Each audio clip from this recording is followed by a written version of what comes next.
Tim, and thank you all for giving up at an hour of your busy day to attend to this very serious topic. Um, I've got slides here, and I know some of you all are on by audio, so I'll speak to the slides as much as possible. So this is really a depression and suicide among farmers right now is really an unacknowledged epidemic, and it's coming to the press, and I think a lot of people on the national level are picking up on this, but we who work with farmers and ranchers already knew this was happening. 5-year downturn in economics and farming is bound to take a toll and increase your stress. So we want to keep those farmers and their families healthy and working safely. And so I wanted to go ahead and do this presentation. Just a little bit about Tennessee agriculture to restate the obvious. These are stats from the National Ag Statistics Service from last year. So Tennessee has about 66,000 farms now. That's a lot of farmers and a lot of families out there. So I want to not just talk about the number of farms, but you multiply that by 3 or 4, it's 250,000 people that might be affected by this stress directly. They're usually kind of small farms, a lot like what we have here in Kentucky. The interesting thing about Tennessee is you have more bivocational farmers than you do primary farmers. That is, farmers who also hold an off-farm job. So if you take 2 jobs, you're going to multiply the stress even more.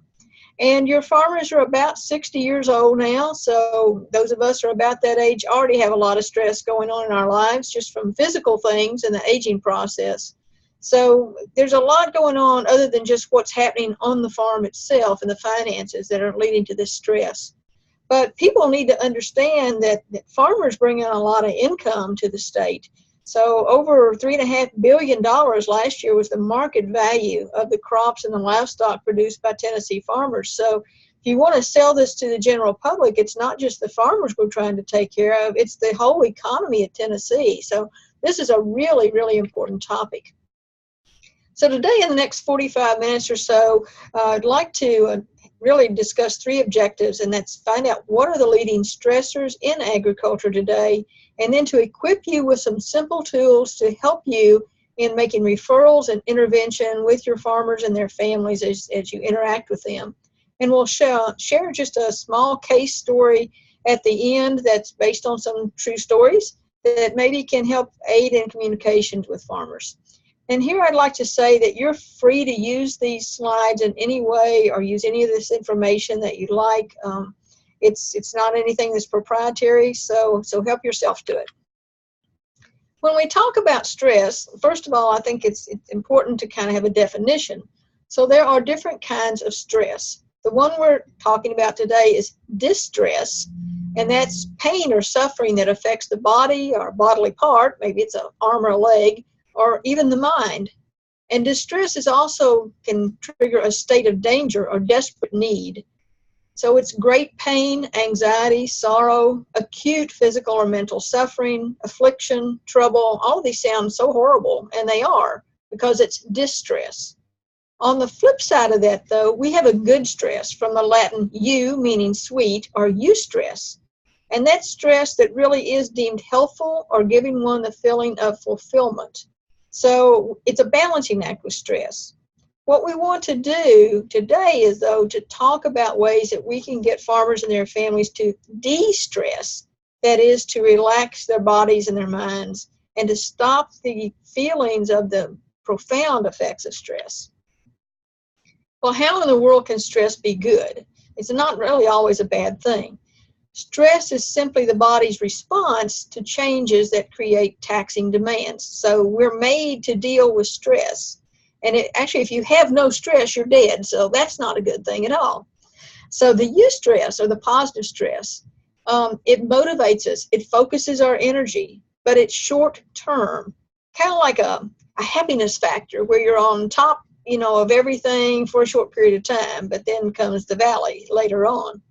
But if we have eustress, we perceive that stress as something within our ability to cope with it. So it really feels exciting, kind of like me doing this webinar today. I'm kind of excited about it. I'm excited that you guys are here. And maybe it'll improve my performance, so stress can do that. However, the flip side of it is distress, which is the negative stress, and that really causes you anxiety. Now, distress can be either short-term or long-term. What we're worried about really with our farmers is this long-term effects of stress. And distress is perceived as outside of our coping abilities. We're overwhelmed by it. It doesn't feel good. We can't perform as well because we're focused on the stress. And over the long term, it can lead to physical and mental problems. Now, anything on the farm, if you just look around, is stressful. So we have all these signs like watch for farm machinery, caution pesticides, caution farm animals, danger this, danger that.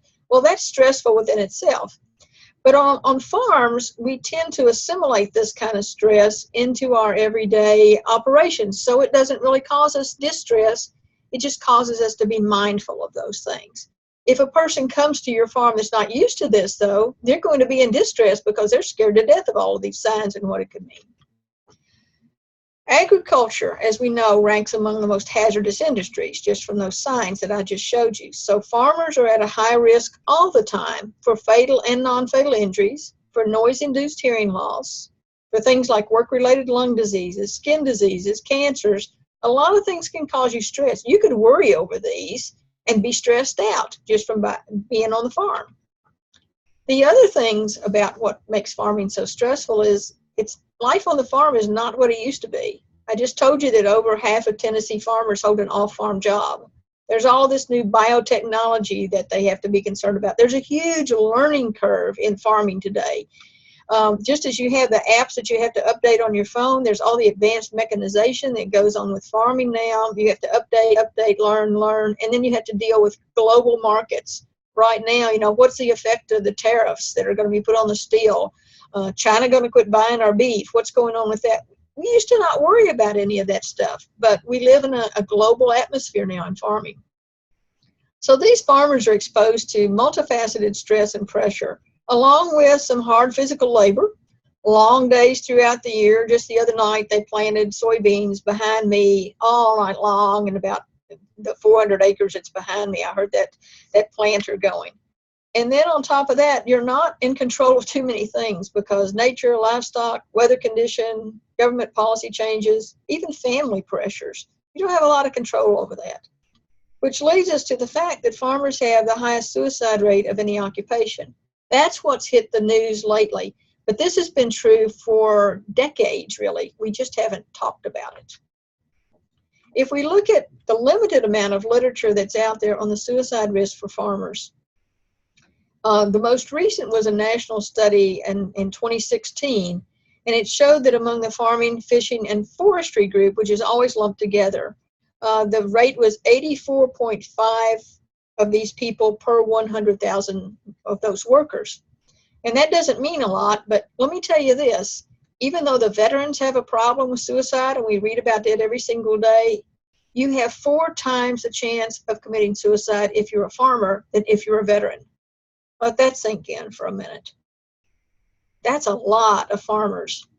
So we know from the time that in the 80s and through the 90s, well, about the 80s through 90, in the North and the Midwest, there was quite a bit going on as far as drought and natural disasters, and the rate then was 48.1 per 100,000. So we've not quite doubled that risk, but almost. So the point here is the suicide rate just keeps going up and up and up. We know in some studies that were done here in the southeastern region, did not include Tennessee, but it did Kentucky, North Carolina, and South Carolina. Among the older farmers, that rate even increased even more. When you got to age 75 to 84, the risk of committing suicide if you were a farmer compared to the general population was twice that of the general population. So this is just a phenomenon that's been around forever. But like farmers won't talk about their mental health, we don't tend to talk about the suicide. The next slide is a graph, and it shows a J curve, which we call an epidemic curve in epidemiology. And this was based on the study just talked to you about in the Southeast. And you can see for farmers how as they age, their injury or their suicide rate went up so much compared to that little purple line that's at the bottom there. That's the general population, and the dotted line is the farm population. This is a really scary thing to see.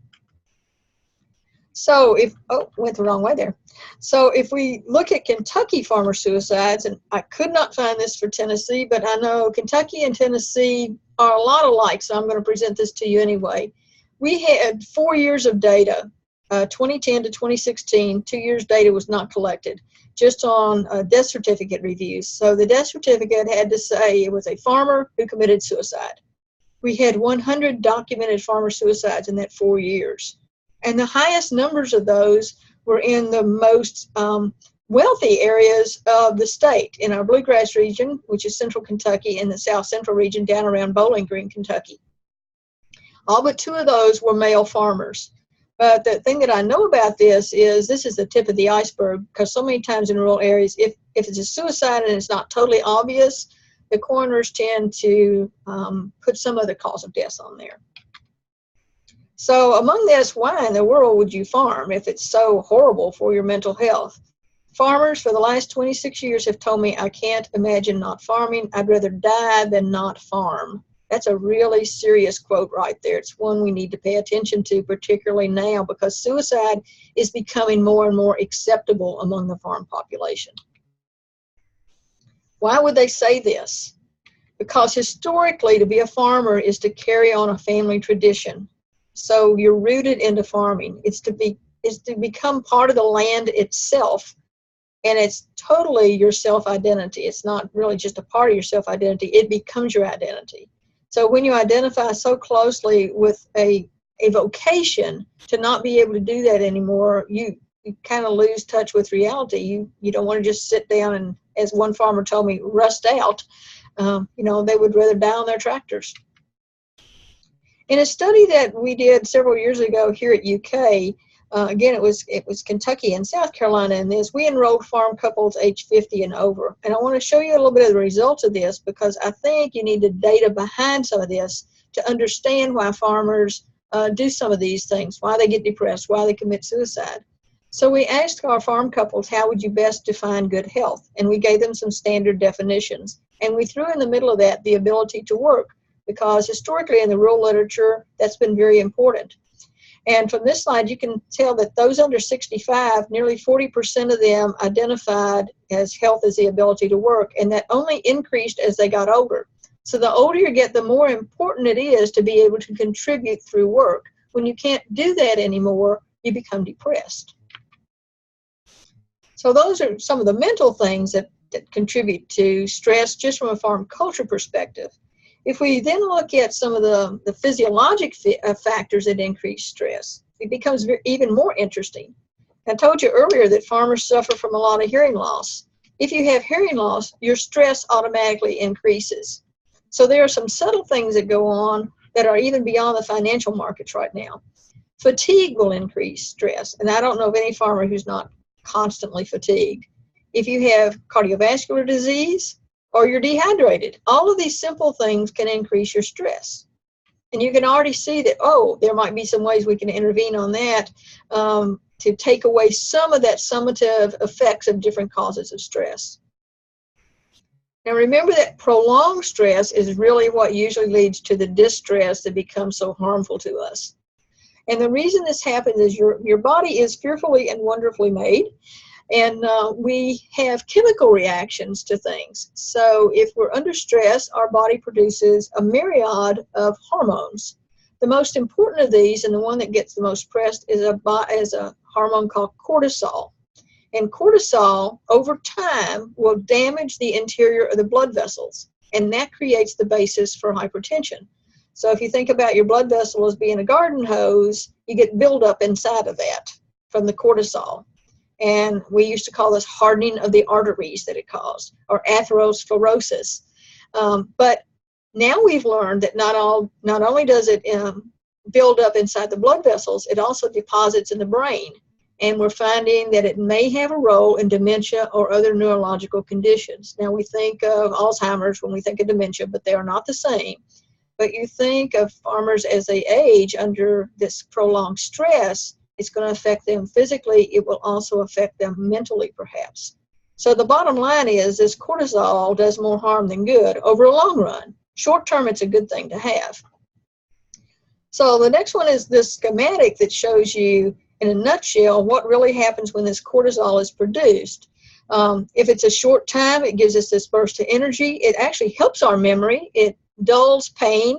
And I think about the farmers that I've talked with who've been entrapped in farm machinery, wind up becoming agribility clients, and they'll say, I didn't have any pain. Well, the reason you don't have any pain is because that cortisol is being pumped out like crazy. So eventually, though, if you relax, then the cortisol level will return to normal levels, and so will the stress. But if the cortisol level remains high, as it does if you're under stress over a period of time, all kinds of bad things start happening within your body. In addition to the blood pressure, it increases your blood sugar, which can lead to diabetes. It can cause immunosuppression, which can lead to, you're more susceptible to having all kinds of diseases and inflammatory response. And the other one that's interesting, it's not just a middle-age spread, it's a stress spread around your waist. So it leads to what they call the metabolic syndrome, which is pretty deadly, but increased abdominal fat. And you cannot get rid of that once it's there. So stress is not always a good thing over time. So last year, I was able to do some focus groups in Tennessee and a couple of other places in Kentucky. And I just wanted to talk to people that deal with farmers, service agents, extension agents, farm credit, bank officers, clergy, farmers themselves. So we had 3 focus groups. We only had 34 people, but it was interesting. I want to present those results to you so that you know what a larger context of people is thinking about in terms of what is stress and how do we deal with it. So there was strong agreement among these groups that we need some kind of a systematic approach to identify stress and develop farmer-friendly interventions, and then to equip professionals who interact with farmers with these evidence-based programs and resources. So we're right on the mark, I think, with what we're doing today to try to all of us get on board with this and give out the same message to farmers. This is where our participants came from. Tennessee's missing because I think Eileen was busy. I did my first group at the National Agribility Training, and so people from Tennessee didn't get to come to that, but we had a lot from Kentucky and from other places. So that was really good. We sort of got a sweep of the nation this way. Most of the people who participated in the focus groups were female, but they had quite a bit of experience in their current job, almost 15 years, big range there from 2 months to 42 years. 9 of the people who participated also currently farmed, and 24 of them had other farm exposure, so that was pretty much the whole group. The scary thing to me was we asked them if they knew of a farmer who had attempted or completed suicide, and 15 of the 34 said yes. So we knew that something deadly was happening out on the farms just by that number. What the focus group participants told us, though, was that it's kind of a dismal picture out on the farm right now. They said the farmers feel beaten down, constantly beaten down. And there is a disintegration of the farm community, which is really scary because we've always relied on each other in farm communities to help us through the hard times, and that's disappearing. Trust is also disappearing. If you rented land adjacent to your farm, a neighboring farmer would never come in and try to outbid you on that lease. You pretty much knew you were going to get it every year. That doesn't happen now. So the trust is not there. And then this loss of control that farmers feel. They just feel they can't do anything right. No matter what they do, somebody is telling them they're not doing it right. If you hear this over and over again, that really kills your spirit. So farmers, we've always said, won't face up to their mental health issues. And so I don't know if it's denial of the fact that they have this or if it's still that remaining stigma. One of the participants said, if a heart attack kills a farmer, the farmers will go and they'll get screened for cardiovascular disease, even if it's just going to Walmart and checking their blood pressure. But when a suicide occurs, no one seeks mental health screening because farmers are tight-lipped. They don't talk about this to each other or to the public. So when we came away from the focus groups and looked at all of our data, we realized that society has changing expectations of agriculture. That's a major stressor on us now. And that the farming community itself is growing increasingly isolated and insular. It's It's no longer a lot of gatherings among farm communities, and the trust is decreasing. And these generational issues, as farms beginning to pass from one generation to the other, has really increased their stress also. Maybe there's not even a next generation to pass the farm to. That really creates stress. So farmers do continue to be tight-lipped about these personal issues. So the next slide I use is a socio-ecologic model. And this is to kind of get us to thinking about, at every level of society, from just the individual person all the way up to society, what are some things going on in agriculture now among our farm families that really is alarming to us? What does the data show from this? So we know that farmers are always risk takers. I mean, I can't imagine, I think you could go to a casino and have less risk than a farmer has. So from year to year, they don't know what's going to hit them. But they have this enormous work ethic, but they also have a lot of anger and denial going on. But most farmers still have faith in themselves, faith in the farmland itself, and faith in a higher power. From an interpersonal level, just dealing with, say, the families, and a little bit maybe just other farmers. You have a lot of young farmers coming in now, so there's a lot of intergenerational issues. There's a lack of time, particularly for these young farmers. I have no idea how they juggle doing 2 jobs at least and having children who have to go to soccer practice and things like that. You also still have the phenomena of the children leaving the farm, not coming back, so that leads to a problem with the land succession. And over time, there's a decreased sense of family even on the farms. As the children leave, new people come in. It's not like it used to be. Family reunions take on a whole different slant. From an institutional level, what I hear is that new farmers are not welcome. And that really upset me because that leads to that disintegration of trust and community. There's increased cost to get into farming and to maintain. The cost of seed went up astronomically this year. There's changing commodities. You can't just have one crop anymore. You have to be diversified in your stock market, just like those of us in 401ks have to be diversified. We still can't find labor. There's a decreased number of farms, and I just heard the whole thing behind this whole dairy debacle in Kentucky and Tennessee from the Dean milk contracts being canceled. Really what lies at the bottom of that is Walmart, because they're going to put in a mega dairy in Indiana. So Walmart canceled their contract with Dean's Milk, who then canceled it to our farmers. Big farming is moving in. You don't have insurance on your crops, and then all these programs that either you think you can count on, they go away, or you just can't rely on them.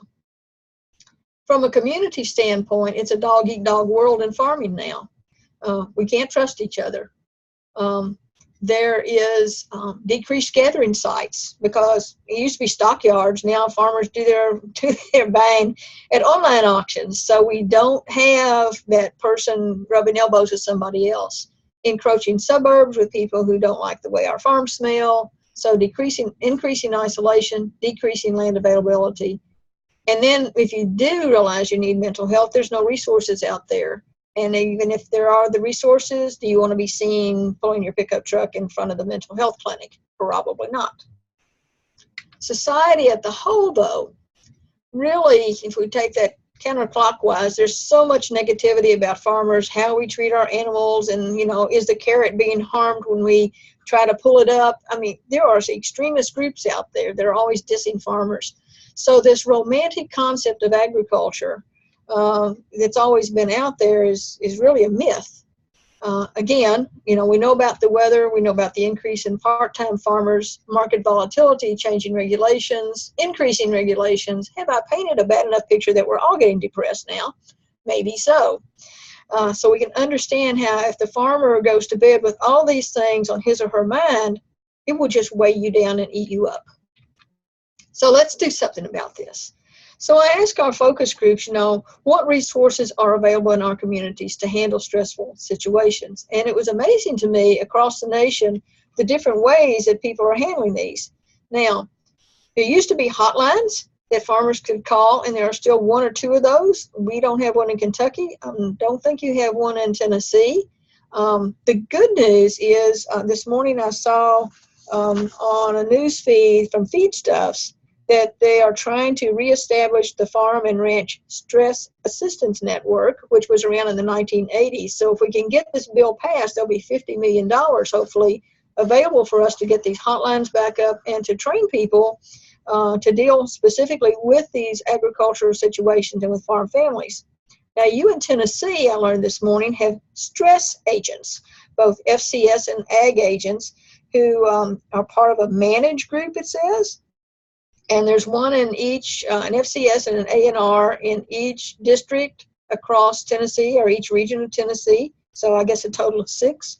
And I think Eileen can give you their names afterwards if you need those. But that's a wonderful thing to have. So we actually have people in Tennessee who are addressing this situation already. So that's good for us. So we also have a lot of good e-extension tools on mental health. I'll share some of those later on with you. Peer support, farmer-to-farmer support. I can't emphasize enough how that could really be helpful. And if you can do a resource listing in your local communities, most communities lack that.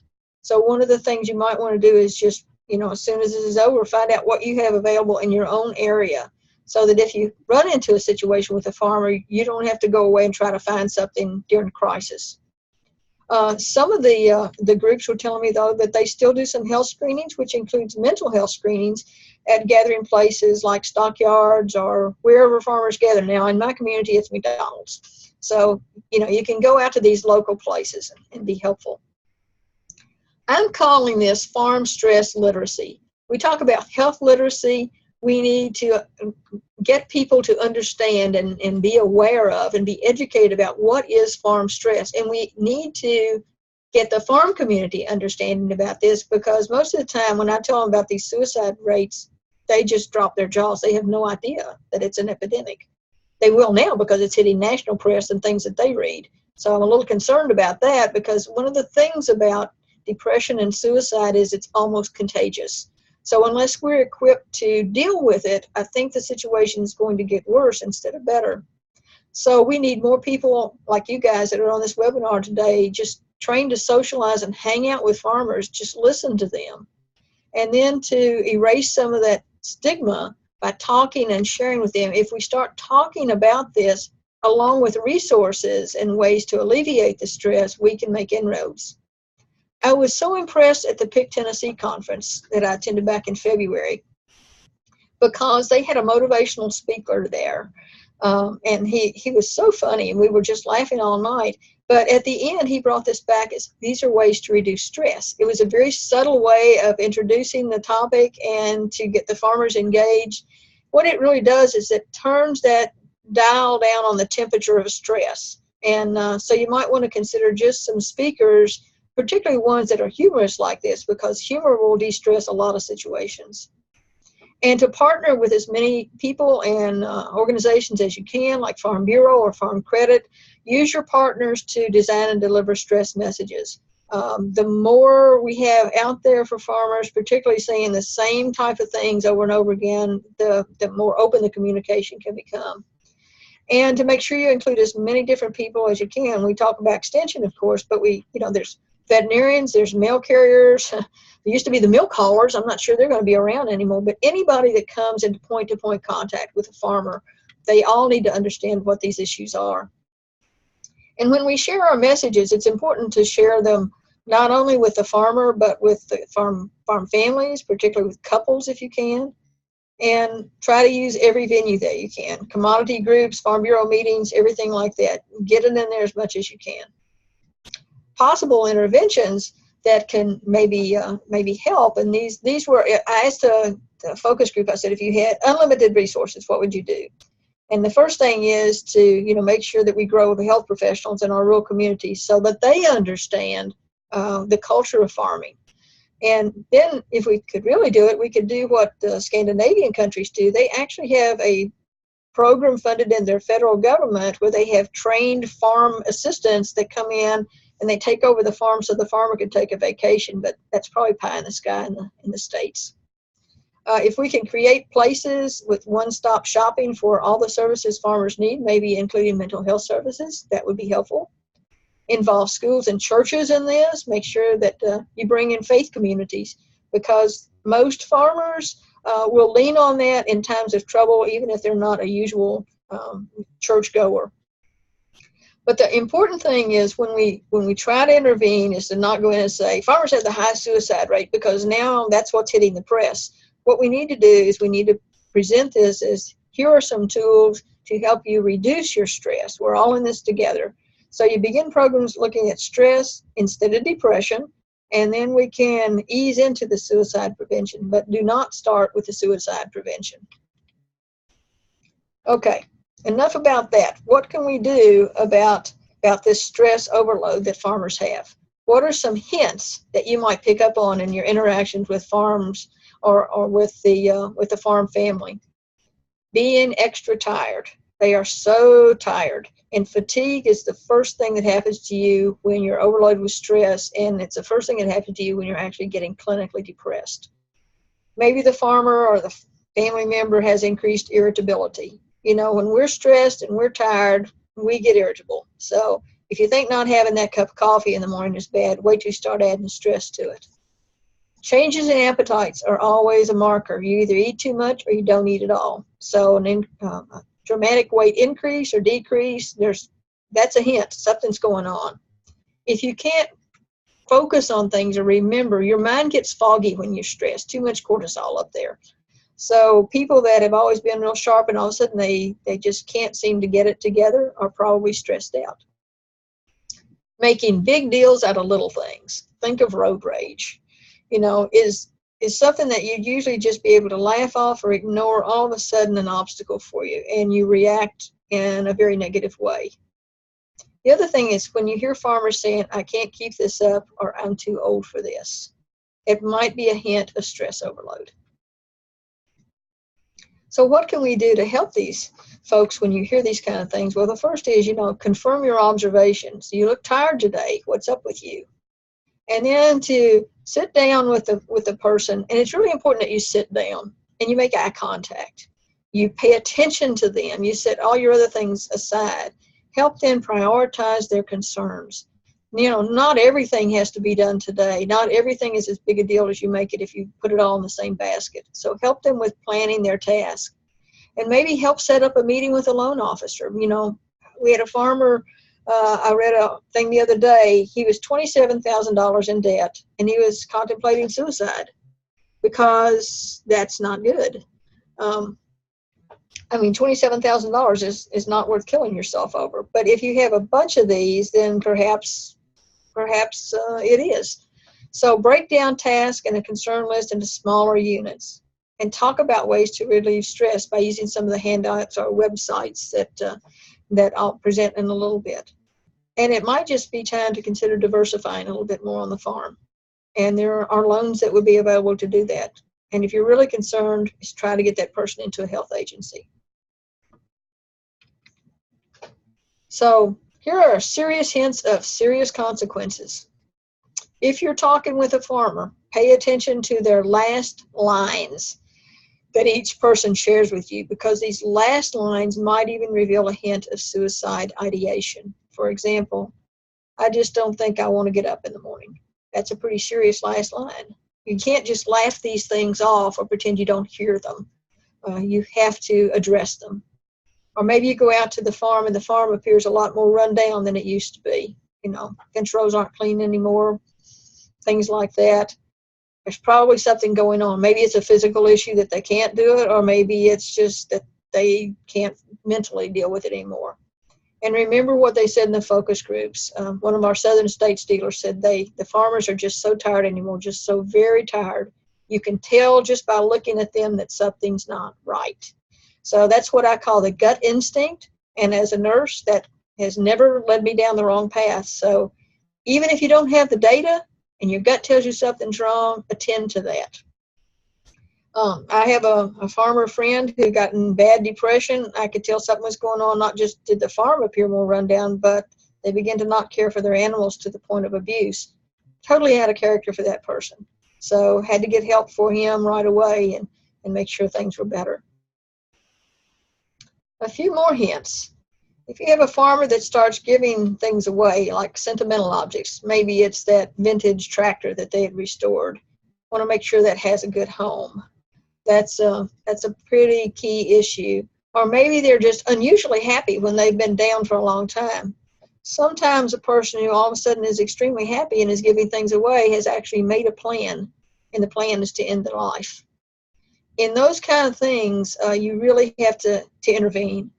So one of the ways that I like to get people to do is to include a little mental health assessment in all their assessments on the farm.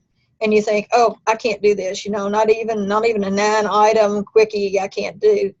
Sometimes it's just a mental health assessment can be just starting the conversation, So how do you feel about what's going on in your farm? How do you feel when you get up in the morning? And not just let them talk about physical things. But that's a conversation starter that you can use. Then also remember the families. Farming is one of those industries that's a lifestyle. So it's not just you, the farmer, it's the family and even the extended family. So I'm real concerned about the children on the farms. I know from years and years ago when I was first starting this that I heard of a teenager who was admitted to our children's hospital here at UK with an eating disorder to the point of, her life was in jeopardy. And when they got her to tell her story, she said she came downstairs and she saw her mom and dad poring over the farm books and they were crying. And she figured if they had one less mouth to feed, then maybe they would be able to keep the farm and not lose it.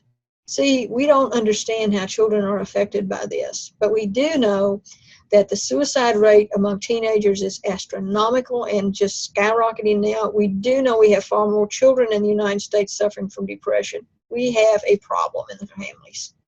So suicide is the second leading cause of death for our youth now.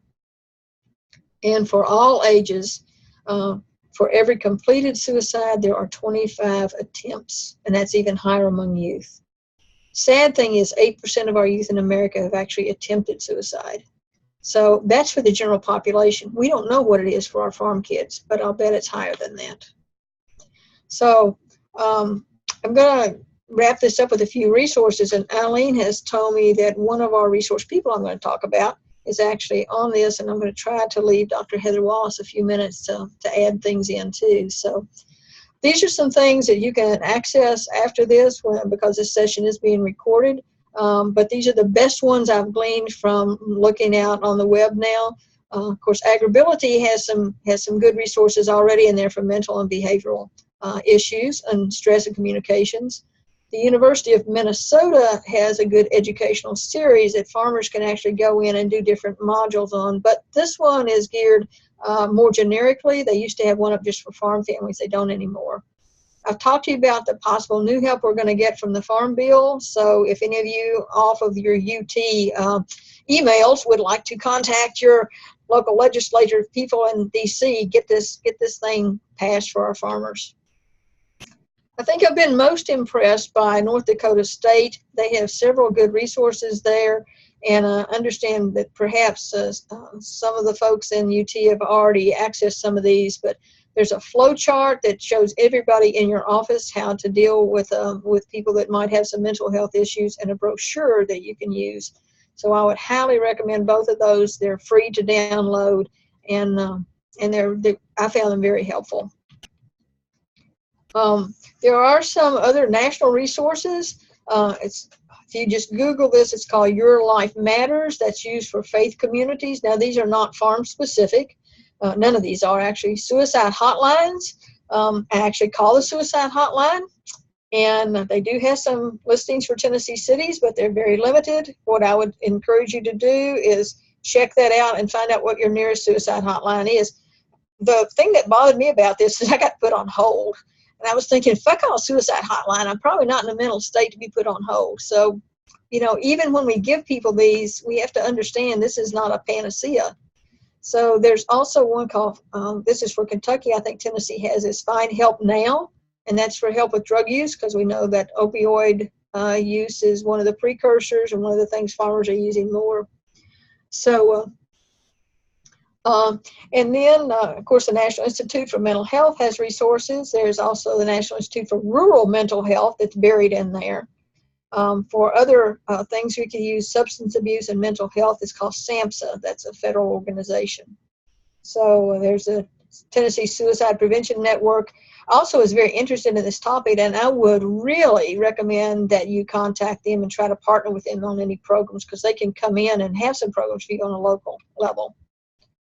I got on YouTube, because we all know that everything's on YouTube anymore, to see what's out there, and I found a really good stress management tool from Michigan State Extension. It's just about 3 minutes long. It focuses on using the right mindset, the right self-talk, and other very simple mental strategies. So this is one you can actually give to your farmers, and they can use it at any time. It's good for everybody, as all of these are, but it is geared toward farmers, which, you know, it's personalized, and that's better than getting some generic program out there.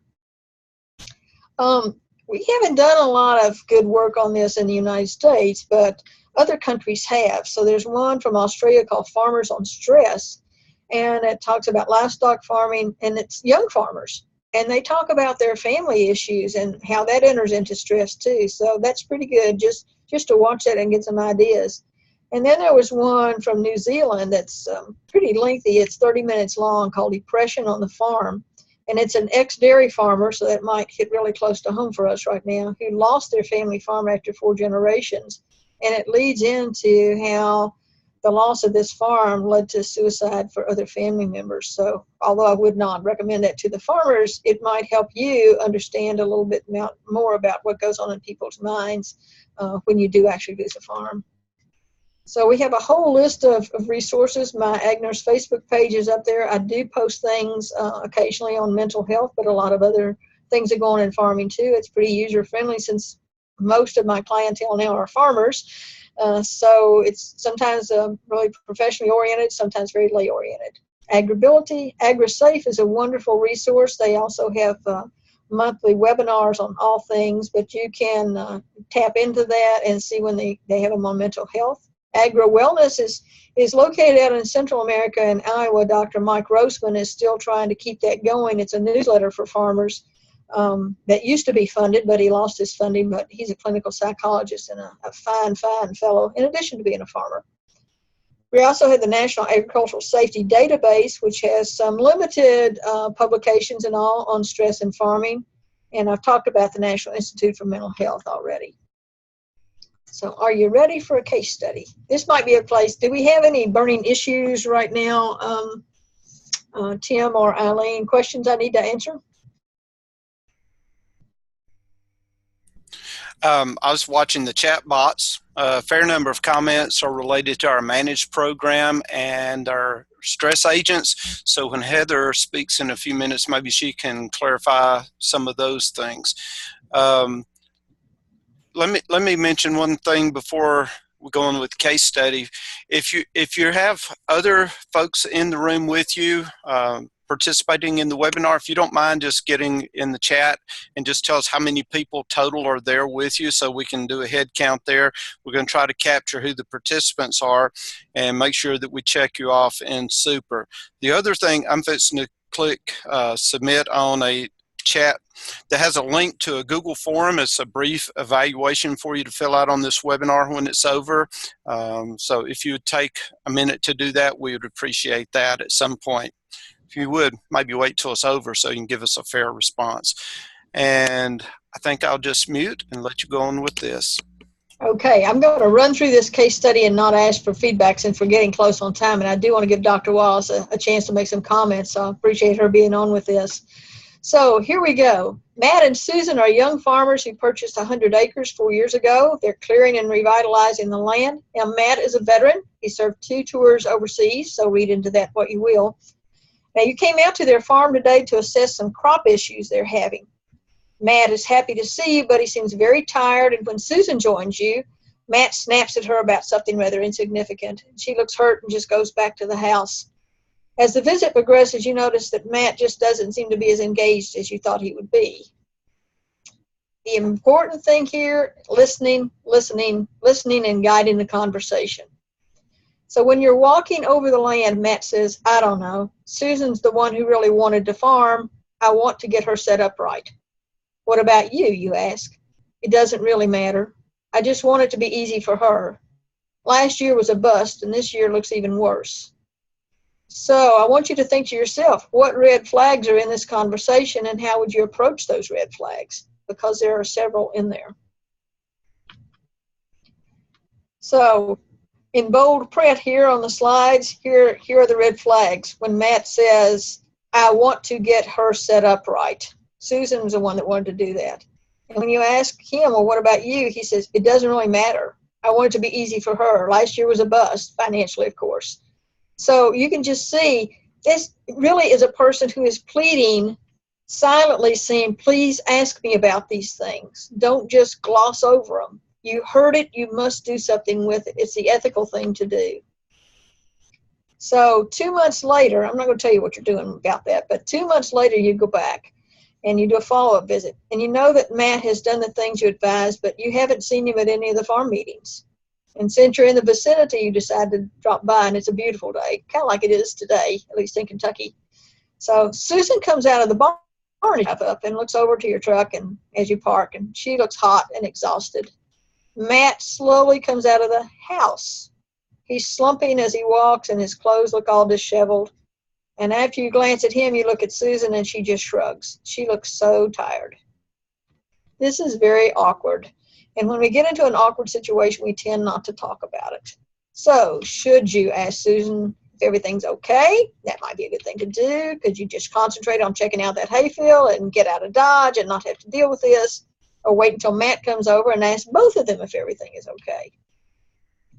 And the answer is things are not going well on the farm. The weather's not cooperated. The hay seed's been washed away twice. We've talked about how significantly the price of seed of any kind has increased. They don't believe they can make their next payment. It's due in 3 months. Neither of them is sleeping, eating, or having any energy.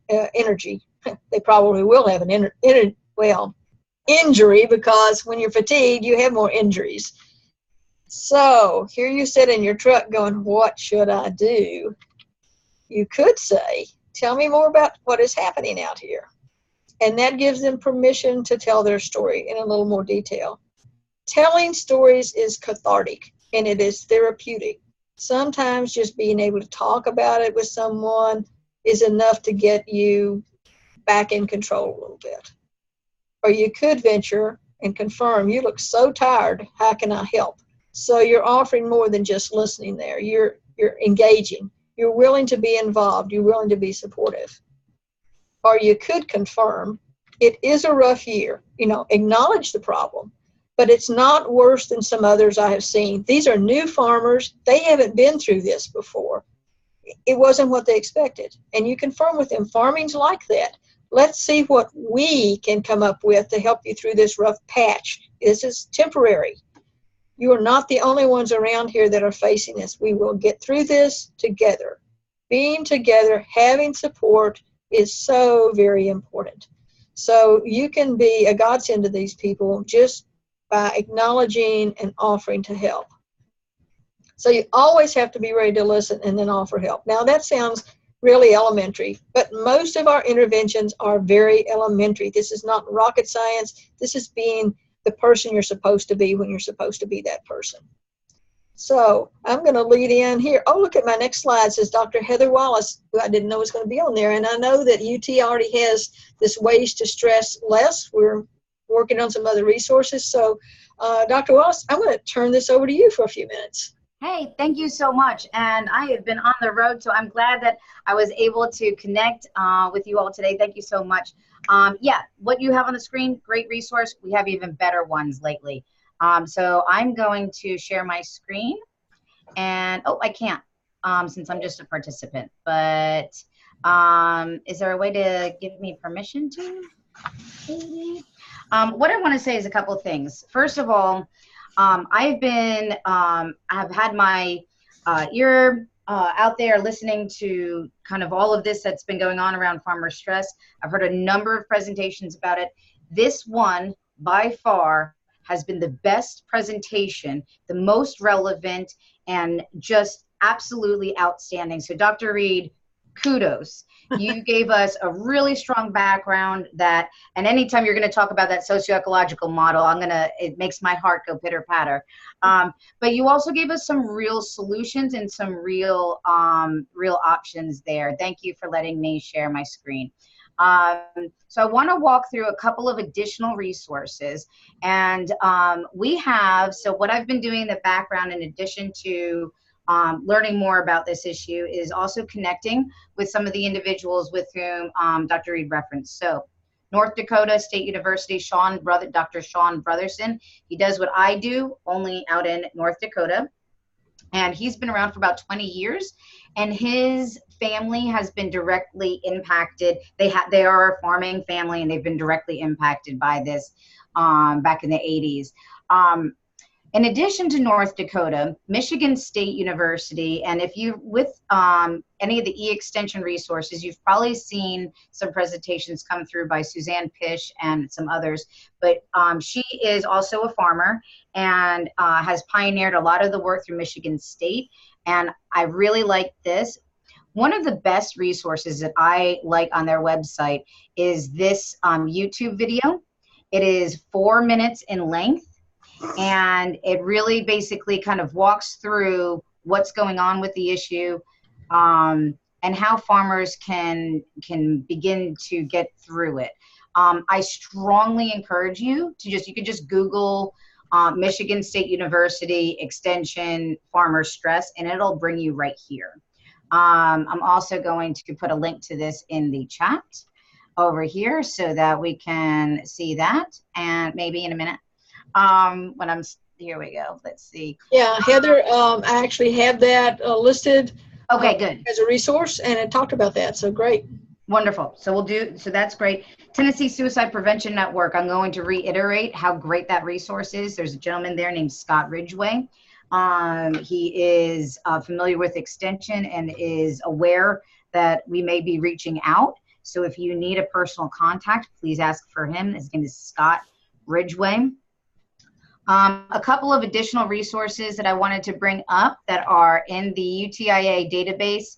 You know, Dr. Reed talked about youth being, sorry, I'm going to click buttons here, youth being particularly affected by all of this. And there's a reason for that. Outside of them being really sensitive and worrying about their families, there's something that we call mirror neurons. And we actually pick up on, in our brains, we've seen this on scans, that we actually pick up on the stress of others. So think about all of the health complications related to that cortisol that Dr. Reed talked about.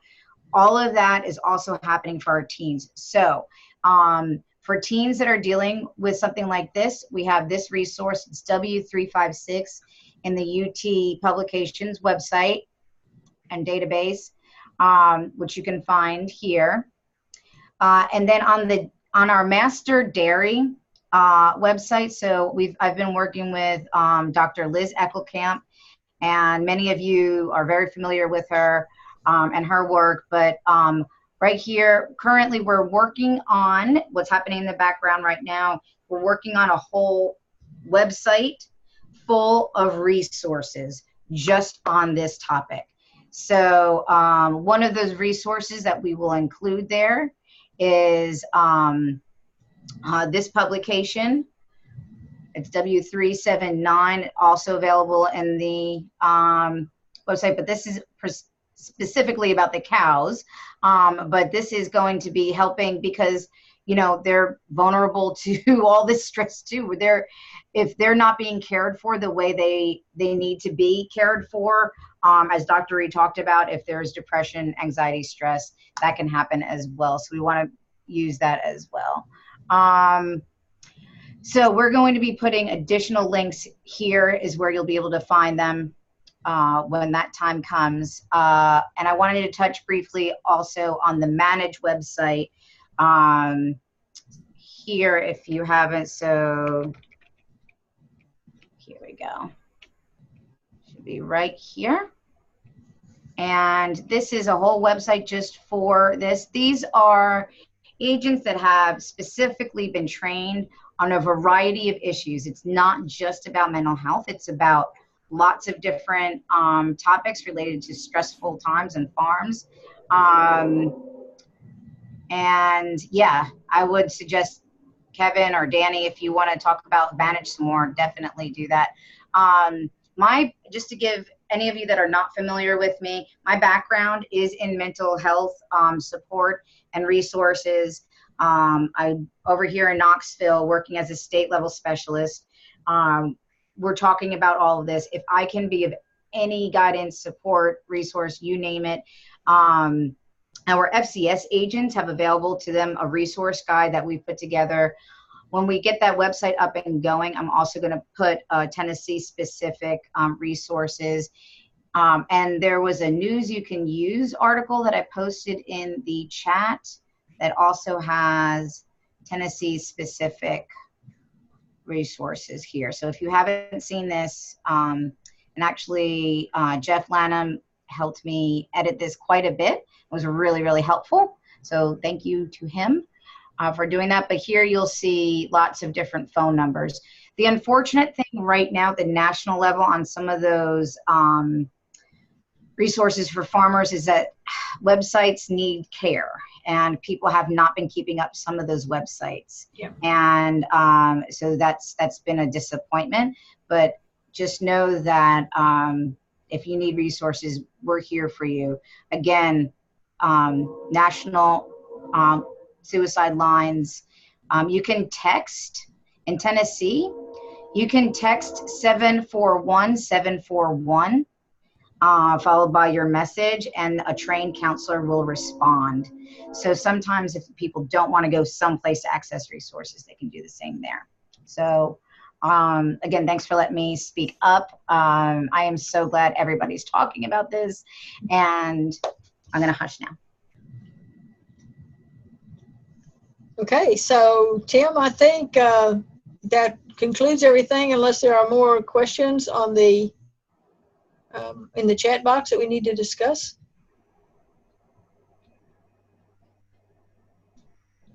Are you still there, Tim? Yeah, I have to find the unmute button. Oh, there we go. There's just a few more comments related to some extension programs, so that's about it. No questions. Okay. I want to thank everybody for letting me share with you in the beautiful state of Tennessee, where I was last week, and I will be again next week. Well, okay, I see Danny's unmuted. Were you going to add to it, Danny? Yes, sir. The only thing I was going to say regarding the managed program, I didn't know if Kevin was on and if he wanted to chime in. Two things. First off, one comment I hear a lot from county agents regarding financials and this type of things is I don't want to get involved in that type of thing. That's not. I don't want to know their business, but this requires us all to get involved. I mean, there's no way for you not to get involved. So if you know of a producer that is struggling or appears to be struggling, asking the right questions can help you identify somebody that's struggling with this. So make sure that if it's something you're not comfortable with and you think that your area managed specialist needs to try to address the issue, feel free to. I'm speaking for myself here, but feel free to contact one of us, especially if you're in the Western region and you're in one of my counties. Be more than happy to assist. And the second thing is, for some reason, this topic has garnered attention from news media, and I have been contacted personally by reporters on this topic. And if you start to host these type of meetings or events, that's going to put you in the limelight for a reporter to contact you. The one caution I want to give you is they're going to want to find a farm family that they can work with, and their whole point is to emotionalize this into a story. Yeah. They're highly desensitized. The gentleman I talked with, I did not appreciate the way he approached the topic. We tried to address it. We have resources that we can use to help you. I'll be glad to talk about how we can identify those issues, but just trying to find somebody that they can emotionalize and put on channel news to get views, I'm not for that. And I just want to put that out there. If you're contacted by the news media to talk on this, it's probably what they're after.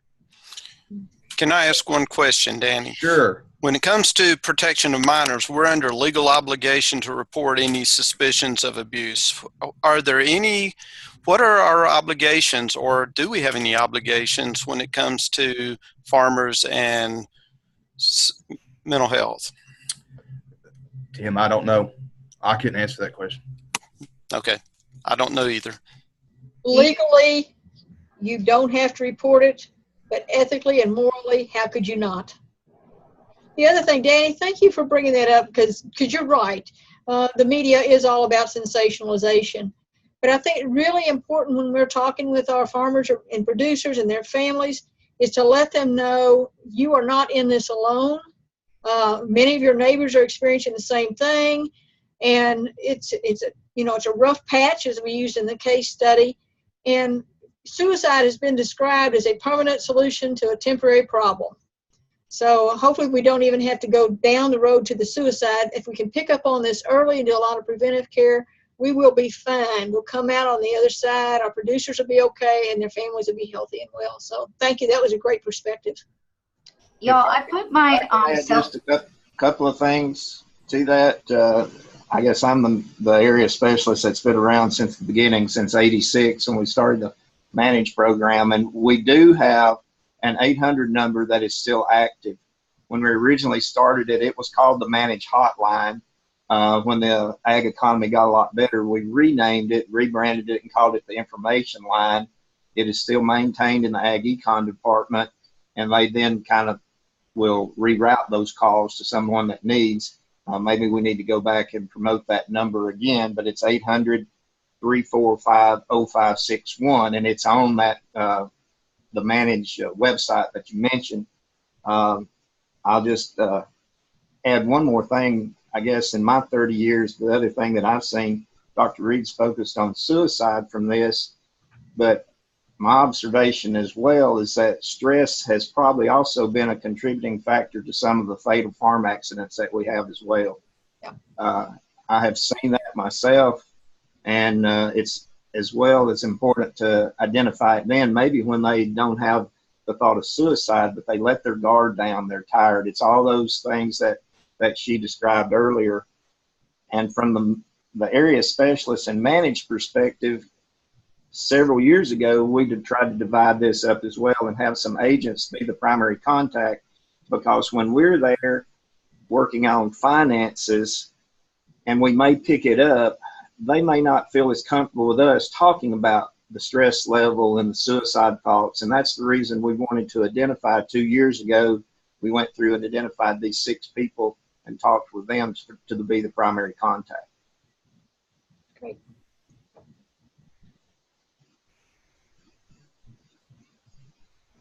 I think, we're all in this together. This is such a big issue that we all have to do something, and we all have to be ready to respond. We can't just think that someone else is going to do it, that someone else probably picked up on it, so you don't have to say anything. It's just, if you don't know what to say, then make a phone call right there. I put my cell phone in there. You can text me, you can call me, you can say, I have just a question, how do I even ask this? And I can bet you any of those Manage agents feel the same exact way. You have a whole team behind you, and so we encourage all of you to reach out for support for yourselves too, because seeing people in distress is also distressing. So take care of yourselves when you're watching out for others as well.